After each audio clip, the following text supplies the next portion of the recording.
Sementara itu, di lantai bawah, Kadri masih berada di area kantor dan pada saat itu dia sedang dalam kondisi mabuk akibat mengkonsumsi minuman tradisional Balu. Tidak diketahui apakah Kadri mengkonsumsi minuman beralkohol tersebut di luar kantor sebelum berada di dalam kantor atau memang mengkonsumsinya di dalam kantor.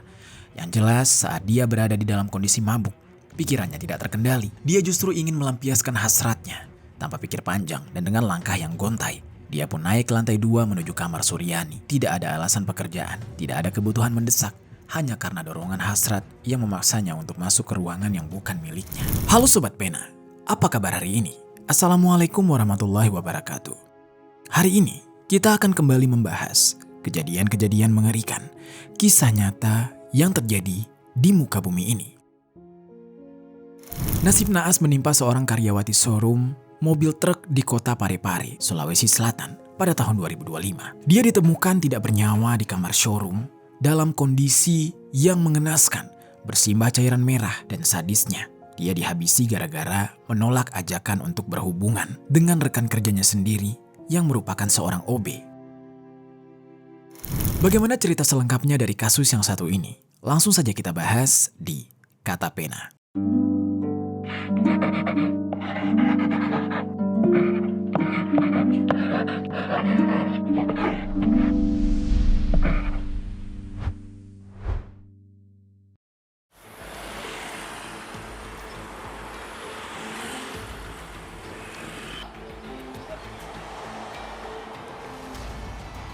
Sebelum kita mulai ke ceritanya, jangan lupa untuk subscribe channel ini dan bagikan video ini ke teman-teman kalian. Cerita ini dibuat berdasarkan berita yang sudah beredar dan diterbitkan oleh beberapa media publik yang aku sajikan dan aku rangkum dalam bentuk alur cerita. Kita mulai ceritanya. Jadi sobat, di Kabupaten Goa, Sulawesi Selatan, tepatnya di belakang desa Taeng, Kecamatan Palangga, hiduplah seorang wanita yang bernama Suryani Tahir atau yang sering disapa dengan nama Suryani. Pada saat itu Suryani sudah berusia 41 tahun. Di usianya itu, Suryani sudah melewati berbagai fase kehidupan. Sejak muda dia dikenal sebagai pribadi yang rajin dan penuh tekad. Dia pernah menempuh pendidikan di STIM Bongaya, Makassar. Banyak rekan dan alumni yang mengenalnya sebagai sosok yang bertanggung jawab dan pekerja keras.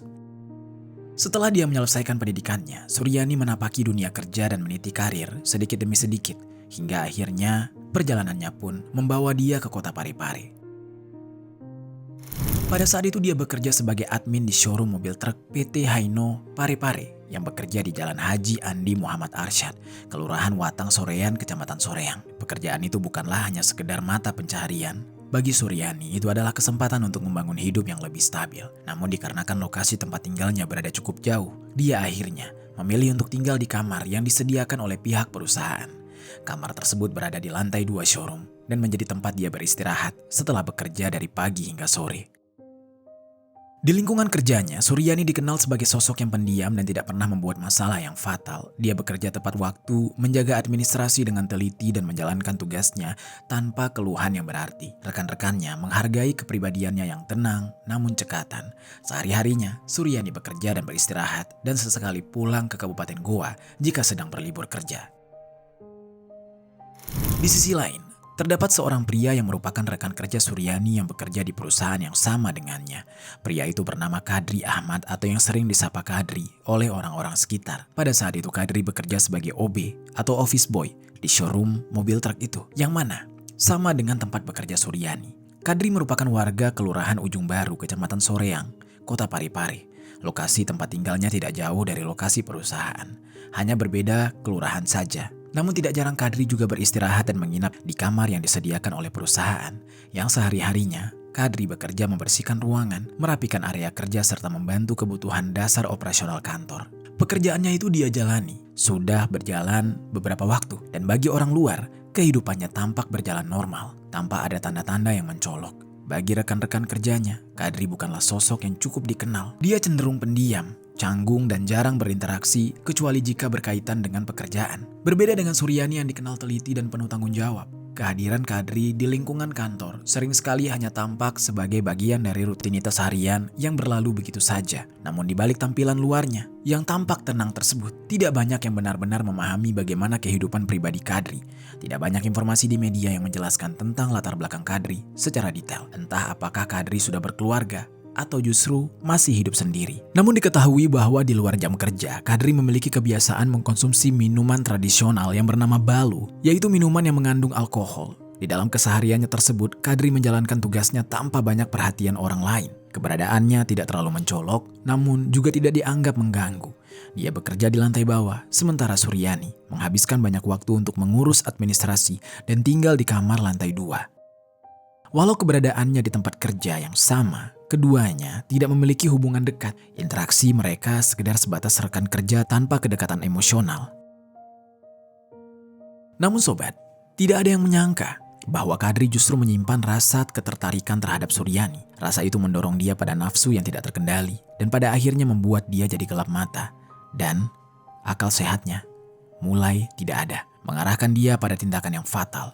Tindakan yang bahkan akan merenggut nyawa seseorang yang tidak pernah mengusiknya sama sekali. Tidak ada satupun rekan kerja yang menduga bahwa pria pendiam itu mampu melakukan kekerasan sekejam itu. Semuanya bermula pada dini hari, Jumat 29 Agustus 2025 sekitar jam 2:15 WITA. Saat itu suasana showroom dari PT Hino Parepare sangat sepi. Hanya ada beberapa pekerja yang berada di sana, termasuk Suryani. Aktivitas pekerjaan sudah lama selesai. Lampu-lampu sebagian besar sudah dimatikan.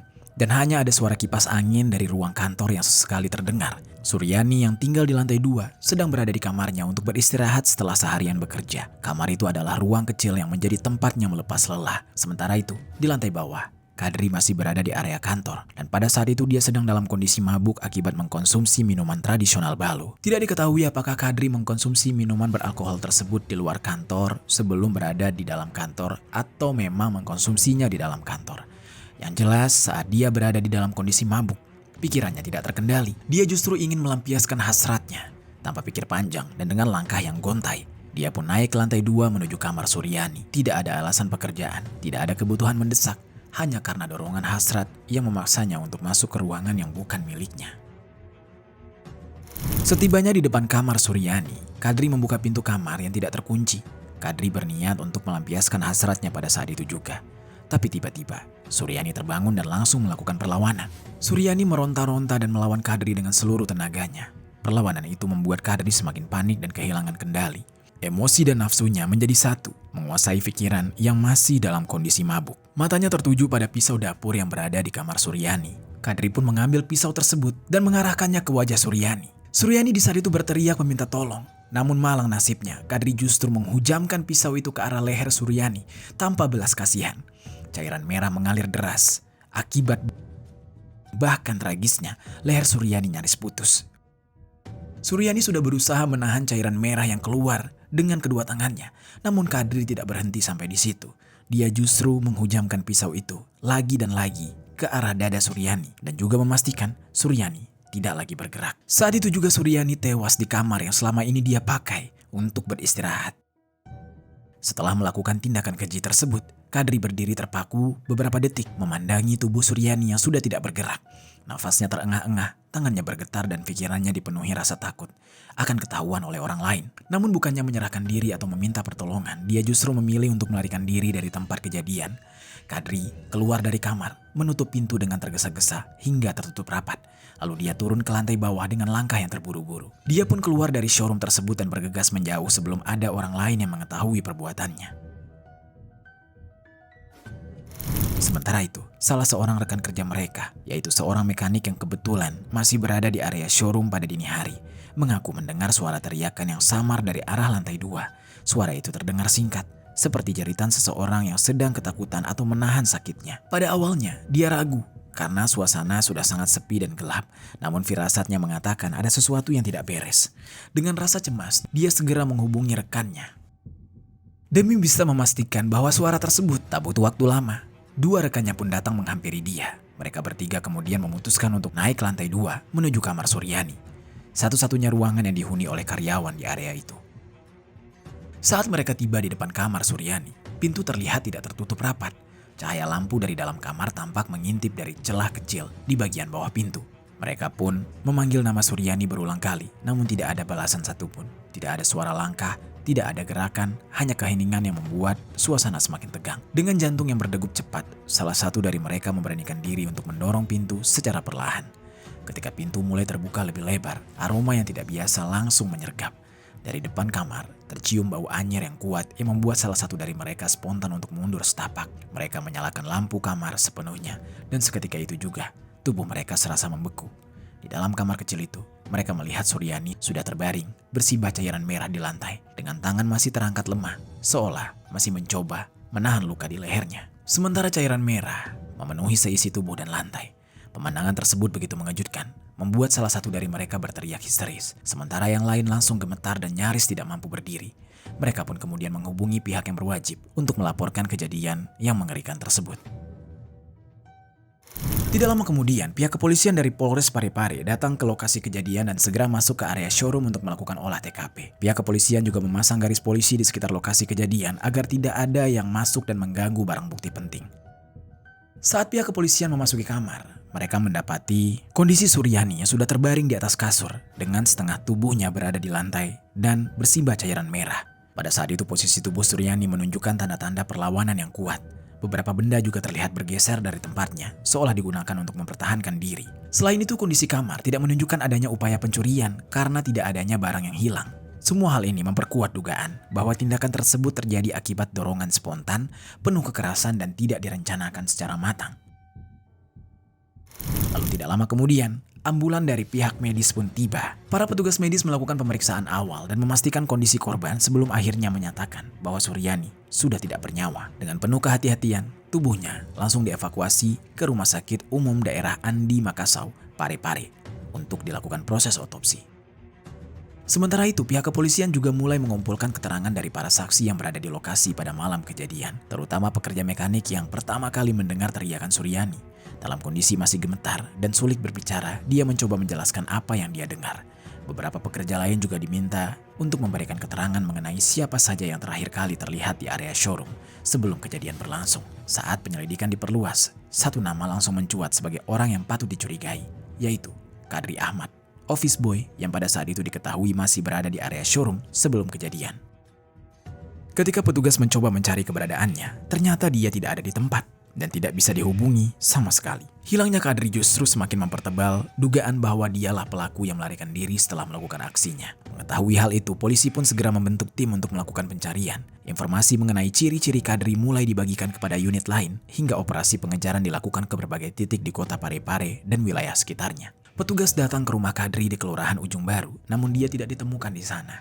Keluarganya pun mengaku tidak mengetahui keberadaannya sejak malam sebelumnya. Pihak kepolisian terus melakukan pencarian, hingga akhirnya sekitar jam 4:30 WITA, tim polisi akhirnya mendapati keberadaan Kadri di Jalan Lauleng, Kecamatan Soreang. Pada saat itu Kadri tampak sedang membersihkan tubuhnya yang masih berlumuran cairan merah. Dia mencoba untuk menghilangkan jejak sebelum merencanakan untuk kabur. Namun ketika polisi berusaha menangkapnya, dia justru melawan dan berusaha kabur ke area yang lebih gelap. Pihak kepolisian terpaksa memberikan tindakan tegas hingga dia tidak bisa bergerak. Setelah diamankan, wajah Kadri tampak muram, lesu, sementara kedua betisnya terbalut oleh perban karena ditembus oleh peluru. Dengan pakaian tentop abu-abu dan celana pendek biru yang dia pakai saat kejadian, dia dibawa ke Polres Parepare untuk menjalani interogasi. Di hadapan penyidik, Kadri akhirnya mengakui semua perbuatannya. Dia mengaku masuk ke kamar korban ketika pukul 2 dini hari dalam kondisi dipengaruhi minuman keras tradisional yaitu balu. Kadri mengatakan niat awalnya adalah melakukan tindakan yang tidak senonoh karena dia tidak bisa menahan nafsu.